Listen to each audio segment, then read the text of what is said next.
Felicidade. Artigo de Elsa Barker. Publicado na revista Universal Brotherhood em janeiro de 1898. Tradução feita pelo ChatGPT e Google Tradutor e revisado por mim. O texto original em inglês está em domínio público. Felicidade. Às vezes penso que a busca pela felicidade se assemelha muito à perseguição da própria sombra. Ela sempre escapa àquele que corre ofegante atrás dela, mas, se ele se afasta e se dedica a outra coisa, ela o segue bem de perto. A condição da felicidade é tão esquiva quanto a sombra. Certamente escapa à análise e parece ter tantas definições quantas são as pessoas que a procuram. Perguntei a várias pessoas o que a felicidade significava para elas, e cada uma me deu uma resposta diferente. Um homem disse que era ganhar dinheiro, outro que era ter muito dinheiro para gastar, enquanto um querido amigo jovem me disse que a palavra felicidade lhe evocava uma lareira acesa e uma revista, lazer infinito para estudar e sonhar. Assim, parece-me que, para a maioria das pessoas, felicidade significa prazer, contentamento ao menos por um tempo com aquilo que possuem. Mas nem todo prazer é felicidade, e a distinção às vezes vai além de uma simples diferença de grau. O mero prazer é necessariamente breve, chega ao fim. A verdadeira felicidade, porém, é serena, é duradoura e pode ser eterna. Ela não se encontra na corrida desenfreada atrás da riqueza e da diversão que caracteriza nossa civilização. As pessoas estão sempre lutando por algo para agarrar, possuir e desfrutar. Deles o objeto de sua busca e elas não pararão para apreciá-lo. Imediatamente partirão em direção a outra coisa. E assim seguem pela vida. No fim, nada tem que realmente vale a pena, e uma vida inteira é desperdiçada na perseguição de sombras. Aqueles que seguem a felicidade desse modo acabarão encontrando apenas um fogo fato. Por que não viver no presente? Nada pode tirar isso de você. Se tiver de sofrer amanhã, aproveite ao máximo a paz de hoje. Não tema o futuro. Aquilo de desagradável que você receia talvez nunca aconteça. Desfrute do agora, do presente. Todo o tempo é o presente. É sempre agora. Sempre será agora. Todos os muito jovens que não estão satisfeitos com o que os cerca esperam ser felizes algum dia. À medida que envelhecem, já não têm tanta certeza disso. Começam a duvidar e a exigir menos. Uma mulher cuja vida foi marcada por muito sofrimento disse, abre aspas, o coração pede primeiro prazer, depois alívio da dor, depois esses pequenos anestésicos que amortecem o sofrimento, depois dormir, e depois, se assim quiser o seu inquisidor, a liberdade de morrer. Fecha aspas. Isso não soa muito esperançoso, mas, como a maioria das declarações pessimistas, contém um grão de verdade. O problema da maioria de nós é que nos levamos excessivamente a sério. O senso de humor já salvou muita gente da melancolia. Não quero dizer com isso que devamos nos integrar à leviandade e encarar a vida como uma piada, mas sim vê-la como um grande jogo, que podemos jogar bem ou mal, conforme nossa escolha e nossa habilidade. No grande jogo de xadrez da vida, há reis, castelos e peões, e conhecer o valor relativo de cada peça é sabedoria. Alguém definiu o gênio como, abre aspas, um desprezo pelo que é irrelevante, fecha aspas. E certamente não há causa mais fértil de descontentamento do que a preocupação constante com pequenas coisas. Se sua roupa está fora de moda e você não tem dinheiro para comprar outra, por que se afligir com isso a ponto de sua própria alma também se sentir antiquada? Esqueça o assunto, e os outros provavelmente farão o mesmo, se é que chegaram a notar alguma coisa. Cultive uma despreocupação mais ampla. Nós nos importamos demais com o que os outros pensam de nós. As chances são de que pensem muito pouco, de um modo ou de outro.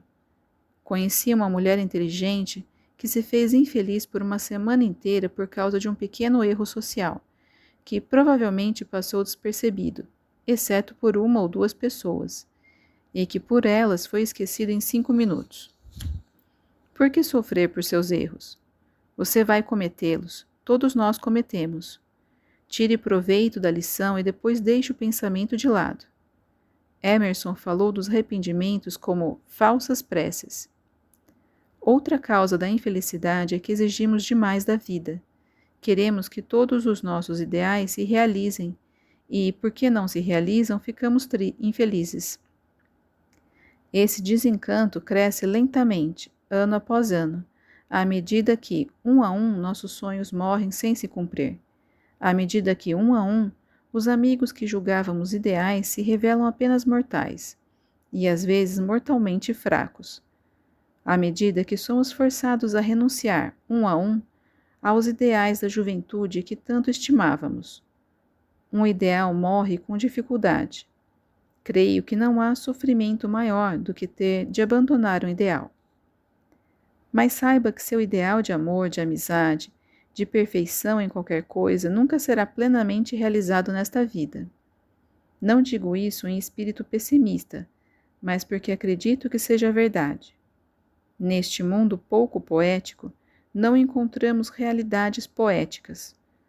Podemos fechar os olhos para os fatos da vida e viver em nosso pequeno mundo de sonhos, se quisermos e se conseguirmos. Lá sempre há poesia suficiente. Lá podemos cultivar nossos ideais à vontade. Quanto a mim, cultivo muitos ideais que sei que jamais se realizarão. Muitas vezes me enganei consciente e deliberadamente, porque o engano me fazia feliz. Isso pode ou não ser sábio. É uma questão sobre a qual se pode discordar razoavelmente. Dizemos, abre aspas, não há religião mais elevada que a verdade. Fecha aspas. Suponho que também possamos dizer que não há ideal mais elevado que a verdade, mas há ideais mais belos do que certos fatos, e se é ou não imprudente cultivá-los, eu não sei. Sei apenas que continuarei a fazê-lo enquanto me restar algum ideal para cultivar. Minha razão me diz que, se eu morresse ou partisse por muito tempo, a maioria dos meus amigos deixaria de pensar em mim com frequência. Que aqueles que mais amam logo preencheriam o vazio deixado em seus corações. Devo permitir que esse conhecimento me torne infeliz? Devo me recusar a acreditar no amor que recebo, porque sei que um choque relativamente pequeno poderia destruí-lo? Não, certamente não. Ele é tão verdadeiro quanto pode ser, mesmo que não seja feito de matéria mais firme e durável. Culpamos a árvore tília por não ser um carvalho, ou o pequeno riacho por não ser um rio? Cada um tem sua função no grande plano da criação. Aceitemos as coisas como são, com todas as suas imperfeições, e não soframos porque são menos belas do que gostaríamos. Tirar o melhor proveito das circunstâncias contribui tanto para a felicidade quanto qualquer outra coisa. Quem faz isso nunca pode ser verdadeiramente miserável. Sempre encontrará o brilho prateado por trás da nuvem mais escura. E se não tiver uma felicidade grande e ativa, terá ao menos a satisfação passiva de saber que as coisas não são tão ruins quanto poderiam ser. E é bem possível que ser feliz nem seja, afinal, a maior preocupação desta vida. Se realizarmos da melhor forma possível o trabalho que nos é dado, sentiremos a bendita consciência do dever cumprido. Conheceremos a felicidade que chega ao trabalhador ao final de um dia bem vivido. E suponho que nada ofereça uma felicidade maior e mais satisfatória do que o sucesso no trabalho escolhido. Sou daqueles que acreditam no trabalho. Ele não é um mal, mas um bem positivo. O trabalho, mesmo aquele de que não gostamos, é um grande mestre, uma grande mãe. fortalece a vontade e desenvolve a firmeza de propósito. É preciso muita força de vontade para persistir, ano após ano, em um trabalho que não nos agrada, a fim de alcançar um resultado desejado. Mais difícil ainda, quando o objetivo é apenas garantir a própria sobrevivência. Ainda assim, é possível ser moderadamente feliz mesmo nessas condições. Mas se nosso trabalho é algo que amamos, como uma arte ou uma ciência, algo que fazemos por si mesmo, sem pensar em ganho material, então nossa felicidade se aproxima da perfeição, especialmente se alcançarmos um grau razoável de sucesso. Se bem lembro, Schopenhauer disse que a maior aproximação da felicidade perfeita neste mundo é a do artista criador em seu trabalho. Por isso são sábios os que cultuam a arte. Abre aspas. Pois ela pode assim formar a mente que existe em nós, imprimir-lhe quietude e beleza, e alimentá-la com pensamentos elevados, que nem línguas maldosas, nem julgamentos apressados, nem zombarias egoístas, nem cumprimentos sem bondade, nem todo o árido convívio da vida comum jamais prevalecerão contra nós, nem perturbarão nossa alegre fé de que tudo o que vemos está cheio de bênçãos. Fecha aspas. Na arte, pode-se perder a si mesmo, livrar-se daquela sensação de separação dos outros que é a desolação. Nos momentos de inspiração, de fervor criativo, o artista sente-se parte do grande Criador. Ele comunga com os deuses. Um jovem certa vez me disse que para ser feliz precisava interessar-se tanto por algo a ponto de esquecer-se completamente de si mesmo. Sem saber, ele tocou numa grande verdade, num grande mistério. Há outra questão muito debatida pelos filósofos e por outros, que é a necessidade de extinguir o desejo. Creio que a pessoa sem desejo algum deve achar a vida extremamente entediante. Imagine um mundo em que não haja nada pelo que trabalhar, um estado em que nada se deseja, em que nada causa prazer ou dor. Eu preferiria uma boa e intensa dor a tamanha apatia. Ainda assim, creio que essas duas visões extremas podem ser conciliadas. Acho que aqueles que falam tanto em extinguir o desejo referem-se apenas ao desejo por satisfação egoísta, enquanto os que amam a vida e a ação precisam ter algum propósito além da mera existência e da gratificação de desejos egoístas. Vivamos de forma simples e natural, sem pressa e sem medo, desejando com intensidade aquilo que nos faz bem, afastando o que é egoísta e nocivo, e teremos uma medida saudável de felicidade, pois teremos criado harmonia dentro de nós. Toda verdadeira felicidade vem de dentro. Você pode percorrer o mundo inteiro, pode ter riquezas para satisfazer todos os desejos que o dinheiro pode atender, pode ter amigos e companhias agradáveis com quem passar seus dias e noites. Mas se a alma desperta tem consciência das horas desperdiçadas, dos deveres não cumpridos e da atrofia de dons que poderiam ser usados de forma nobre para si e a humanidade, essa alma não conhecerá a felicidade digna desse nome. Em momentos de esquecimento, pode encontrar prazer, mas a felicidade é um sentimento mais profundo e tranquilo. É contentamento com tudo o que foi, é e será. É preciso, então, ter fé em si mesmo. É preciso confiar em si. Somos felizes quando confiamos em nós. Quando duvidamos de nós, somos miseráveis. Alguma vez um sentimento de desconfiança em relação a si mesmo se insinuou a você? É desesperador. É completa falta de esperança. Mas nenhuma pessoa que realmente confia em si mesma pode ser infeliz por muito tempo. A pessoa verdadeiramente autoconfiante está protegida contra as formas mais fracas de miséria. É claro que há graus de felicidade. Algumas naturezas são capazes de uma intensidade de emoção que a maioria jamais conhecerá. Mas a maioria não é infeliz por não experimentar esse êxtase maior, porque nada sabe a respeito dele, e, sendo mais densas e de sensibilidade menos refinada, acabam protegidas de muitos sofrimentos que atingem as naturezas mais delicadas. Tudo tem sua compensação em algum lugar. Essa é a lei do karma. Uma disposição feliz pode ser um dom da natureza, mas, como todos os dons naturais, pode ser cultivada. Como alguém disse, abre aspas, a vida é aquilo que fazemos dela, e se é boa ou má, depende apenas da forma como a encaramos, fecha aspas. O descontentamento, se alimentado, torna-se crônico.